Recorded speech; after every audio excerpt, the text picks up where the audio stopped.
In general, you should not have casual sex, but there are some exceptions. Oh, but I'm a Kuma. Ah! Okay, in this video, I'm going to be talking about when you should have casual sex. As I said, in general, I think that you should probably avoid it, but there are some exceptions to that general rule. In this video, I'm not coming at it from a puritanical perspective. I'm not talking about morally why you shouldn't or morally when you can. I'm talking pure pragmatics, just from a practical sense. When is it even worth it? When is the return greater than the investment? Most of the time when most people have casual sex, they spend money that they don't really have, they wind up getting drunk and therefore hungover and less productive the next day, all to get some stinky hole from someone that they don't even really like. And if they do that too much, they can wind up emotionally numbed or deadened. I think that is the casual sex experience for most people. In general, I think that sex is a tool that's used to strengthen the bond between people that love each other. But I think that for some people, a few adventurous casual sex experiences can be part of the beautiful tapestry of their entire life. So when do you know whether it's worthwhile or counterproductive? When is the return greater than the investment? When should you actually do it? What are the exceptions to the general rule? Let's get into it. So I think that there are 5 criteria that must be met before you're willing to have casual sex with a girl. First of all, what do I mean by casual sex? Is it sex without commitment? Is it sex without emotion? For me, casual sex is sex where the door to commitment is closed going into it. That door might get kicked down, you might end up having sex with them and like getting feelings for them, but it's where the door to commitment is closed going in. So this can apply to one-night stands as well as fuck buddies. So first of all, you need to make sure that you're actually attracted to them. So many guys will go on nights out, for instance, get absolutely smashed, absolutely drunk, and then they're trying to muster the confidence to just find anything that they can a hole that they can stick their cock in. They just want to find a girl and they don't care who she is. When you have sex with a girl that you're not attracted to, you will be ashamed, you will feel guilty, you will feel disgusted. So you have to be attracted to her. I'm not just talking about attracted in the sense of you look at her and go, oh, she's all right. I mean like you're really carnally attracted to her. There's just something pulling your eyes towards her. You want to have sex with a girl because you want to have sex with her. You don't want to have sex with a girl just because you want to have sex. And having that genuine ravenous attraction is what divides the line between genuine adventurous sexual experiences and using someone else's body to wank, basically. And if you're not in a position where you can actually attract the girls that you're attracted to like that, and you think that, well, maybe I should just take what I can get. No, forgo the sex, go monk mode, work hard so that you can get the girls that you are genuinely attracted to like that. So that's criteria number 1, be genuinely attracted to them. Criteria number 2, and this is a little bit wishy-washy, but I'm going to make it as scientific as possible. Have a genuine affinity for them. So what does that mean? It means you need to have as much familiarity as is needed so that you don't feel guilty or disgusted or ashamed about it once you have hooked up with them. But what is the universal objective measure of of knowing them enough? Is it 1 day? Is it 2 dates? Is it 3? Is it 5? Is it knowing them 6 months? What is it? And it does differ from person to person. That's the wishy-washy part. I'm not just here to say, oh, like whenever you feel like it. No, there are actually scientific reasons for why it differs from individual to individual. There is a branch of social psychology called sociosexual orientation studies, and what these studies research is what factors contribute to people being different with respects to how sexually conservative versus sexually liberal they are.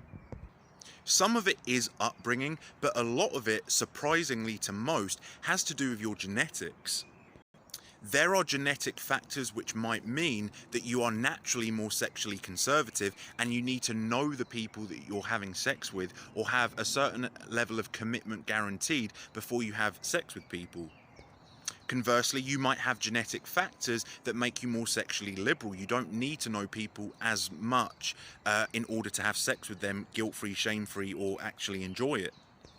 What are these genetic factors? Well, if you're extroverted, if you're high in openness to experience, which means you're creative and you enjoy ideas, if you're neurotic, so you're sensitive to negative emotions, stress, pain, depression, anxiety, if you're high in testosterone, if you're disagreeable, if you're high in phenotypic masculinity, which means that a lot of your characteristics are more on the masculine end of the spectrum.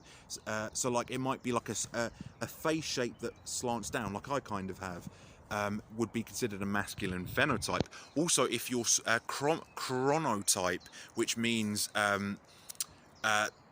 your chronotype is when in the day do you get most energy and where do you have the least energy. If you have a chronotype which tilts towards energy in the evening, that will also make you more sexually liberal. All of the traits I just discussed make you more sexually liberal naturally. Extroversion, neuroticism, disagreeableness, testosterone, masculinity, eveningness. But if you're sensitive to disgust, if you're agreeable, so you're you're compassionate and empathetic by nature, and if you're an early riser or have low testosterone, or really if you're just a woman, you're going to require more affinity with the people you have sex with before you have sex with them. And it might be the case that you have a temperament where you can't have casual sex. Let's say you're super disgust sensitive, you're very agreeable, your testosterone's not that high, you have a chronotype that tilts you towards morningness, and you have quite feminine dispositions.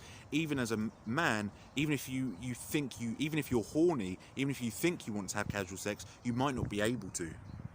You might have a temperament where you need a high amount of affinity, you need a high amount of commitment before you can have sex with someone, and that's fine. If you can't meet the criteria for casual sex, don't have it. Oh, but everyone's having it, I want to be a Kuma. So that's criteria 1 and 2. Be genuinely attracted to them and have the appropriate amount of affinity for them with respect to your own underlying temperament. Okay, criteria number 3, it has to be organic, it cannot be contrived. I would say a good litmus test for whether it is organic and not contrived is the opportunity comes to you.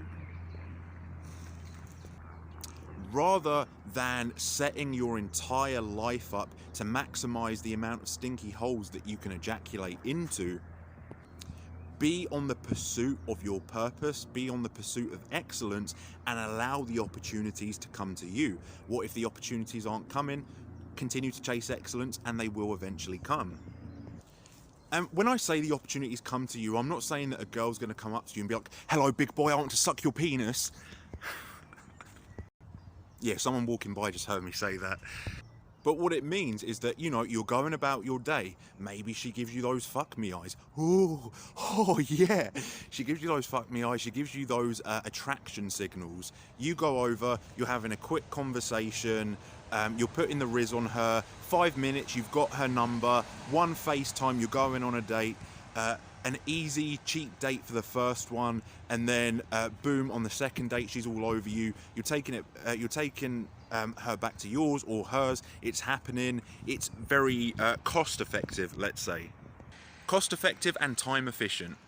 In that scenario, although you're taking steps to like try and have sex with her, and you're the one who approached her, you got her number, you asked her out, it's still quite organic because you're just going about your day-to-day life. The attraction signal came and you responded to it. If the opportunities arise and you can slot it into your life without detracting from your main and side quests, I think that's fine. Like, imagine that you had a weekly calendar. You set up a weekly calendar every week, which you should do, by the way. And you fill out work, you fill out gym, fitness, you fill out necessary social interaction with your family. You fill out research, and you find, oh, okay, well, there's a few hours, a couple of hours here and there that I can just call free time, or a wild card period. Well, your wild card periods are the points where you could potentially slot a date in. Wild card for a wild pussy! Fucking hell, this channel's never getting monetized. But yeah, rather than scrolling through Instagram for hours a day, swiping right on loads of girls on Tinder, you're going about your business, you're letting the opportunities come to you, you're jumping on the opportunities, and you're allowing the sexual opportunities to present themselves as you go about your business. It's cost effective, it's time efficient, it doesn't intrude on your mission or your life too much. You're not going out of your way to make it happen, it just kind of happens to you. So that's steps 1, 2 and 3, genuine attraction, enough affinity for it to not make you feel ashamed, and then it's organic, not contrived. Okay, criteria number 4 is take care of your responsibilities first. This means get your work done for the day, or you cancel the date. This means don't let a girl or the pursuit of pussy detract you from your goals, whether that be for the day, for the week, for 3 months, for 6 months, for a year, 3 to 5 years, 10 years, whatever. Make sure you've got your money sorted first. Make sure that you're in shape first. Don't betray your family and friends just for the opportunity to get a bit of stinky hole. But I love stinky hole. That's pretty cringe, I'm not gonna lie. I'll edit that out. It means put things right and then have the encounter, the adventure as a reward. I could have put this in the organic / contrived step, but one thing to note is you can divide everything into your life as either routine or reward. Whatever cannot be routine, whatever is not appropriate to be routine, must be reward, if anything. And I do think that casual sex, hooking up, whatever you want to call it, I don't think that can be routine. It must be a reward. So that means that you must get all of the obligations within your routine done first, and then have the sexual opportunity, the encounter, the adventure as a reward for that. If it does become routine, you're probably going to get sex addiction, you're probably going to suffer emotional consequences. You have to have a crazy extreme temperament for that not to be the case. Okay, so that's the first 4 steps. Genuine attraction, an appropriate amount of affinity for them, organic and not contrived, take care of your responsibilities first. The last one is a bit more complex. It is, you need to have a good reason for doing it. What's a bad reason? You're doing it to fill some kind of hole. No pun intended. You're doing it to fill an emotional hole, an emotional void inside of you. That is a terrible reason. I've had 3 experiences where I've been rejected by a girl I've actually liked, and then I kind of go into autopilot, find the first girl that I can, no matter what she looks like, to fuck.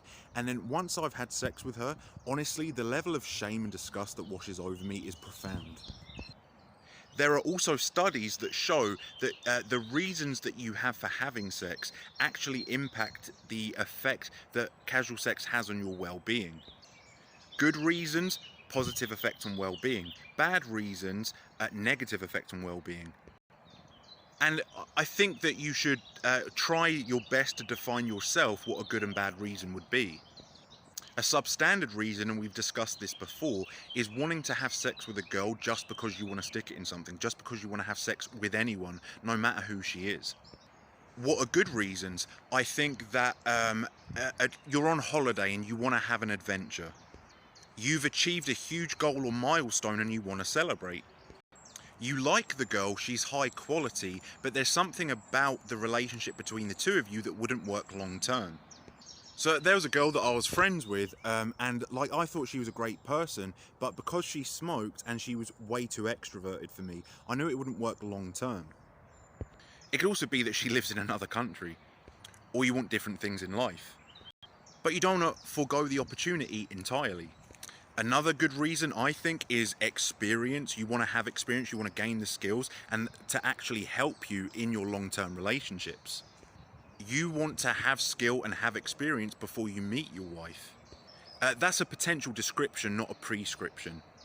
And another potentially good reason is novelty. You have deeply ingrained fantasies that you want to fulfill before getting into a long-term relationship. Otherwise, you might be, looking all around for these opportunities while you're supposed to be committed to your partner. Like Jordan Peterson says that you should fulfill those desires within your long-term relationship, but I think this is unrealistic. If I want to have sex with a 7-foot black woman NBA player, WNBA player, and my wife isn't that, how is she going to gratify that desire? How is she going to fulfill that fantasy for me? Experience the novelty, allow it to wear off. Gratify these deeply ingrained fantasies and desires before you get into a monogamous long-term relationship. Then your relationship will feel more like the next stage, and less like a prison, less like a set of constraints. Because you'll be done with the hookups by the time that you get into the relationship. And not everyone's going to have these fantasies. Not everyone's going to have a sexual bucket list. That's fine. In the words of Tommy Shelby, your life is simpler. But yeah, those are the top 5 criteria. Those are the 5 criteria that you need to fulfill before having casual sex. Genuine attraction, an appropriate amount of affinity for her, it's organic and not contrived, you've taken care of your responsibilities first, and that there's a good reason for doing it other than wanting to stick your dick in something. Right, that's about it. Subscribe to the channel, motherfuckers.